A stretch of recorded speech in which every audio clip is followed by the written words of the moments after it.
Zee 24 तास एक पाऊल पुढे। जातीच्या दाखल्यासाठी अनेक मुंबईकरांना आता आपल्या मूळ गावी जावं लागणार आहे। वस्तुस्थिती विचारात न घेता राज्य सरकारने आणलेल्या या नव्या जीआरमुळे ही आफत ओढावली आहे। त्यामुळे अनेकांना प्रचंड त्रासाला सामोरं जावं लागते। यामुळे वेळ आणि पैशांचा अपव्यय अधिक होतोय। जातीचा दाखला हवाय, गावाकडे जा। होय, हे खरं आहे।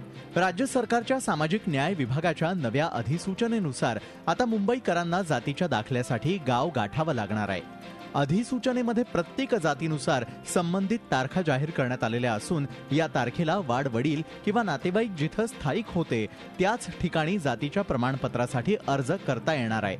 म्हणजे मुंबईत राहणाऱ्या एससींना 10 ऑगस्ट 1950 रोजी त्यांच्या पूर्वजांचं वास्तव्य ज्या ठिकाणी होतं त्या ठिकाणच्या संबंधित अधिकाऱ्याकडे जातीच्या दाखल्यासाठी अर्ज करावा लागणार आहे। एसटींसाठी 6 सप्टेंबर 1950, व्हीजे आणि एनटींसाठी 21 नोव्हेंबर 1961, तर ओबीसी आणि एसबीसींसाठी 13 ऑक्टोबर 1967 ही तारीख जाहीर करण्यात आलेली आहे। जीआर बोलतो की तुमचं गाव आहे तिथून तुमचं निघलं जाय, पण मुलांचा जन्म बापाचा जन्म मुंबईत झाला, त्यांना गावाला कोणी ओळखत नाही, तर त्यामध्ये तहसीलदार आम्हाला जातीचा दाखला देणार का? मी घर काम करते, भांडी घासायला जाते, 2000 पैसे घेऊन माझ्या मिस्टरांना 2 पुरं घेऊन मी गावी गेले।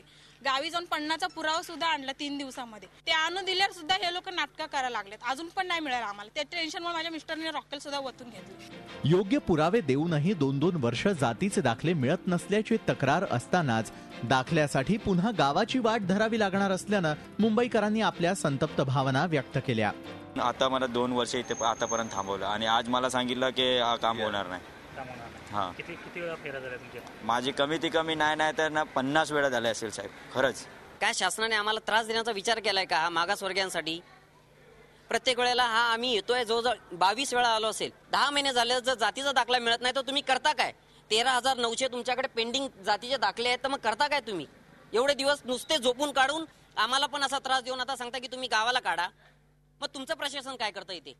जनतेचा हा आक्रोश ऐकल्यानंतर सरकारच्या नव्या जीआर मधला फोलपणा लक्षात येतो। सोयीची धोरणं राबवण्याची गरज असताना राज्य सरकारचा हा जीआर रूपी फतवा जनतेला त्रासदायक ठरणारा असाच आहे। जातीच्या जीवावर राजकारणाची पोळी भाजणाऱ्या राजकीय पक्षांनी तरी याकडे गंभीरतेने पाहण्याची गरज आहे।